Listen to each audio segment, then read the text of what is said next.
सोमवार के दिन की अष्टमी पढ़ने पर, कौन से दिन? सोमवार के दिन कौन सी तिथि? जम के बोलो, अष्टमी। सोमवार के दिन अगर अष्टमी तिथि पड़े और उस दिन अगर 5 बेलपत्र भगवान शिव को समर्पित कर दी जाए तो व्यक्ति जो सोचकर, जिस कामना से, जिस मनवांछित फल के लिए बेलपत्र चढ़ाता है, उसकी वो कामना मात्र 3 महीने में पूरी हो जाती है। मात्र 3 महीने। सोमवार की अष्टमी के दिन 7 चुल्लू जल या तुम्हारे हाथ में जो लोटा होता है पानी का, उस जल को जब डालते हैं 7 बार धीरे धीरे धीरे धीरे उत्तर की ओर मुख कर कर, दक्षिण में बैठकर उत्तर की ओर मुख कर कर जब 7 बार जल दिया जाता है, जल चढ़ाया जाता है, 7 वृक्ष की पत्तियों को तोड़कर शिव जी को चढ़ाया जाता है। कितना भी कष्ट का समय चल रहा हो, वो कष्ट का समय कट ही जाता है और कुछ अच्छी खबर मिलती जरूर है, कुछ अच्छा मिलता जरूर है। सोमवार की अष्टमी के दिन भगवान शंकर को बेलपत्र समर्पित जरूर करना चाहिए, वो भी शाम के समय पर। प्रयास करा करो, अगर घर में संपदा लक्ष्मी नहीं आ रही हो, व्यापार व्यवसाय नहीं चल रहा हो, नौकरी सर्विस नहीं मिल रही हो, बहुत तकलीफ हो,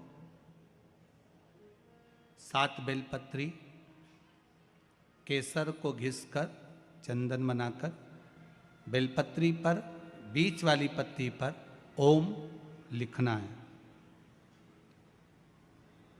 दोनों पत्तियों पर भी एक आद्यशक्ति जगदम्बा के नाम की केसर की बिंदी लगाना है, दूसरे में श्री गणेश रिद्धि सिद्धि के नाम की बिंदी लगाना है। शिव जी पर समर्पित करते जाना, शंकर को चढ़ाते जाओ। सोमवार की अष्टमी के दिन भगवान शंकर को बेलपत्र समर्पित जरूर करना चाहिए, वो भी शाम के समय पर। आप लोग तो जानते होंगे कि सोमवार की जो अष्टमी होती है, शंकर और पार्वती के मिलन का दिन होता है। किसके मिलन का है? जम के बोलिए।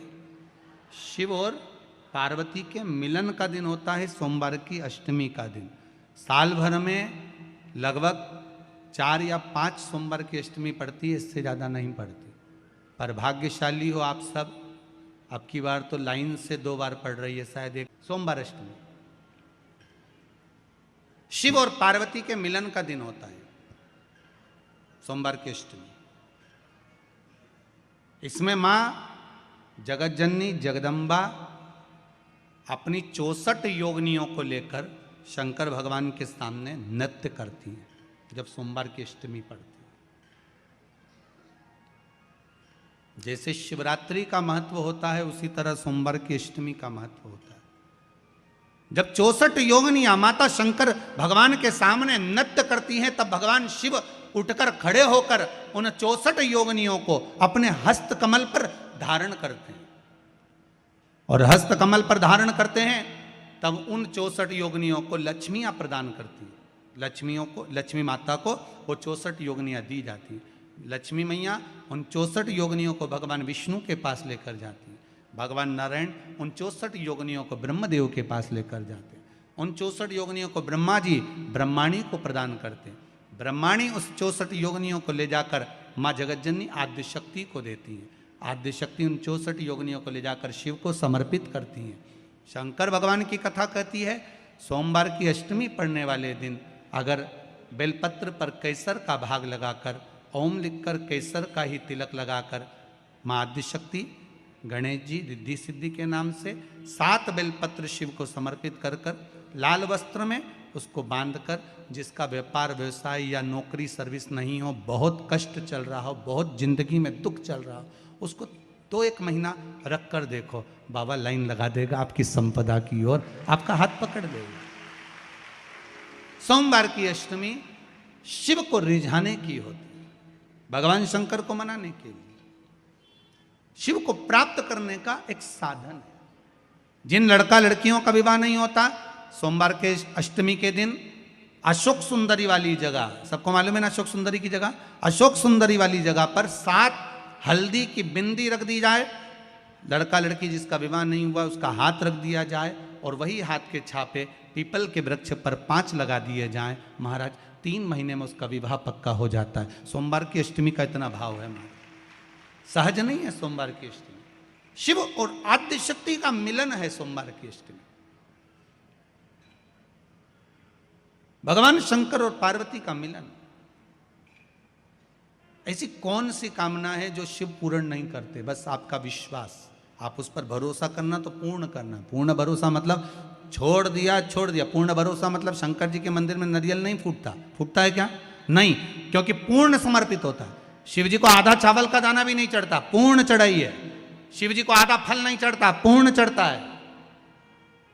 श्रीफल भी चढ़ेगा तो पूर्ण चढ़ेगा। शंकर भगवान के पास में आधे का कोई काम नहीं है, उनको पूर्ण समर्पण चाहिए। आपका पूर्ण समर्पण अगर आप दोगे तो शिव उसको स्वीकार कर। सहज सी बात कहेंगे, आपके जीवन के लिए बहुत काम आएगी।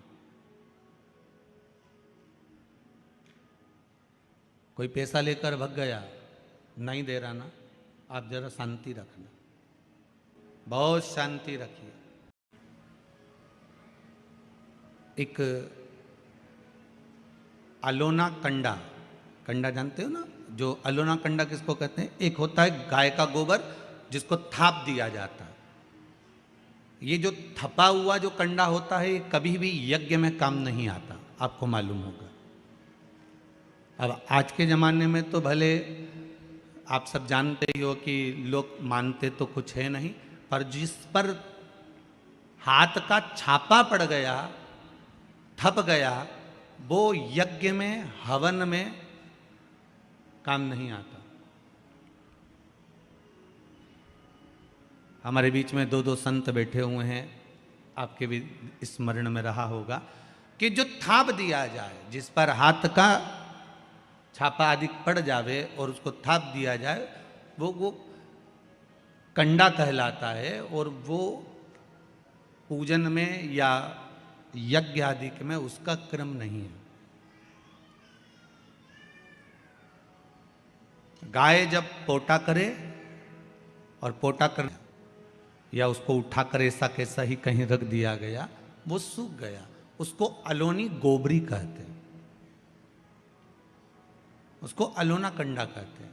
उस पर कोई छापा नहीं डला है, उस पर कोई ट्रेडमार्क नहीं लगा है, उस पर कोई आपका हाथ नहीं छुआया गया है, उसमें कोई वस्तु की मिलावट नहीं है। वो गाय ने दिया और वो सूख गया, उसको अलोनी गोबरी कहते हैं, अलोनी भस्म कहते हैं। उस अलोने कंडे को लाइए, उसको जलाइए, उसकी भस्म तैयार करिए। उस भस्म को तैयार कर कर उस भस्म को बेलपत्री के वृक्ष के नीचे रखकर और उसमें थोड़ा सा भाव, एक भस्म को थोड़ा सा भाव, उस भस्म का एक छोटा सा लिंगायताकृति सिद्ध कर कर उसको बेलपत्री के वृक्ष के नीचे रखकर उसका पूजन करिए। और किसके लिए करना है? जो पैसे ले गया और दे नहीं रहा। आपने हाथ पैर जोड़ लिए, फोन कर लिए, 50 बार बोल दिया, 50 बार विनती कर दी, वो नहीं दे रहा ना, वो नहीं दे रहा। आप उसके लिए एक भस्म का लिंग तैयार कर कर उसका पूजन, उसका स्मरण कर कर उससे विनती कर ले। बाद में उसी का विसर्जन उसी वृक्ष के नीचे जल डालकर धीरे धीरे नाम स्मरण कर कर छोड़ दें। उस भस्म का थोड़ा सा भाग लेकर आए, मस्तक पर तिलक लगाकर केवल एक बार या तो फोन पर बात कर लें या उसको बोल दें कि हमारा धन दे दीजिए। उसके बाद बाबा जाने और बाबा भस्मी धारी जा रहे। अब वो भूत भावन भूतेश्वर भगवान भस्म रमाने वाला रमैया मेरा शिव सब जान लेगा। आपको तो केवल एक बार उससे बात करना है या फोन लगाना, फिर बाबा के हाथ में। ये आपके जीवन में बहुत काम आएगा, बहुत। जैसे आपको पहले कहा था कि अगर धन चले जाए, पैसा कोई चोरी चले गया, कोई वस्तु चली गई, कोई वस्तु जाने पर अपने को क्या करना है? गवर्नमेंट अपना कर्म कर रही, पुलिस अपना काम कर रही, वस्तु गुम गई है, नहीं मिल रही है, एक 5 मुखी रुद्राक्ष कटोरी में शहद और जल रखकर या शक्कर रखकर बीच में घर का पूरा सेंटर मिलाकर नाभि में रख दीजिए उसको। महाराज 5 से 7 दिन लगते हैं, जो वस्तु गई है उसकी सूचना मिल जाती है, वस्तु प्राप्त होना प्रारंभ हो जाती है। शिव जी पे विश्वास कितना करना चाहिए? कई लोग पूछते हैं महाराज जी आप बताओ शंकर भगवान पे विश्वास कैसे करें? तो हमने कहा जैसे पायलट पर करते हो वैसे भगवान शंकर पे करो। जैसे ट्रेन में बैठते हो तो ट्रेन चलाने वाले ड्राइवर पर करते हो, ऐसे शंकर भगवान पर करो। बस में बैठते हो तो बस के ड्राइवर पर करते हो, ऐसा भगवान पर करो। पायलट कैसा हवाई जहाज चला रहा है आपको मालूम है क्या? जम के तो बोलो, जम के बोलो। मालूम है? आप तो आराम से अंदर जाके पायलट का दरवाजा बंद, वो अकेला उधर तुम इधर, अब बढ़िया चकाचक सो रहे हो। तो पायलट पर विश्वास किया कि नहीं किया कि वो कहाँ ले जा रहा है, कैसे चलाएगा, क्या करेगा? ना तो पायलट दिखे ना आगे का दिखे, तुम्हें तो बादल ही बादल दिखे। बोलो सही है कि गलत है? इसके सिवाय कुछ दिखे तो तुम तो बिल्कुल अंधे भक्त बनकर बैठ गए कि पायलट चला रहा है, अपने को क्या करना। और मैं नाम बोला जाता है कि आज ये पायलट फ्लाइट को चला रहा है, बस उसी तरह तुम अंदर जाके बैठ गए, अब पायलट लेकर जा। उसी तरह ट्रेन में आराम से सो रहे, वो अकेला बेचारा ड्राइवर बटन दबाए, ये दबाए, सिग्नल नहीं देखे और तुम्हें निपटा दे तो पर भरोसा करा कि नहीं करा?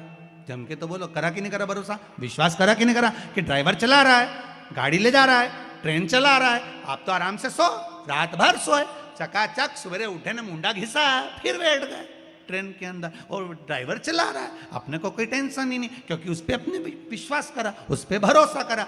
बस वाला बस चला रहा है, तेज चला रहा, कम चला रहा, कैसी चला रहा, ऊंची चला रहा, नीची चला रहा, तुम तो बैठो। हाँ ज़्यादा तेज चला तो तुम भी कहते जरा धीमे चला भैया, भैया ऐसा चला भैया। और कई कई मालिकों की आदत रहती है, वो ड्राइवर को दिन भर टोका करते, धीरे धीरे धीरे आराम से, धीरे, दचका है, स्पीड ब्रेकर है, सावधान रखो। अच्छा तुम तो कह देते हो कि धीरे धीरे, पर ड्राइवर से तो पूछो अंदर अंदर इतनी गाली बकता, चुपचाप तो बैठ जा। और ड्राइवर ये सोचता होगा कि चुप ही नहीं बैठ रहे, तो बोले जाए बोले जाए बोले जाए। करा कि नहीं करा विश्वास? फ्लाइट चलाने वाले उस पायलट पर करा, ट्रेन चलाने वाले उस ड्राइवर पर करा, बस चलाने वाले उस ड्राइवर पर करा। जितना विश्वास कर कर आराम से तुम ट्रेन में सोए हो, फ्लाइट में आराम से सामान लेके बैठ गए हो, शंकर की कथा कहती उतना विश्वास तुम शंकर पर कर लो और शांति से जीना चालू कर दो, बाकी का सब निपटा लेगा वो। आराम से सो, क्या किसको रोइए, चादर तान के सोइए। वो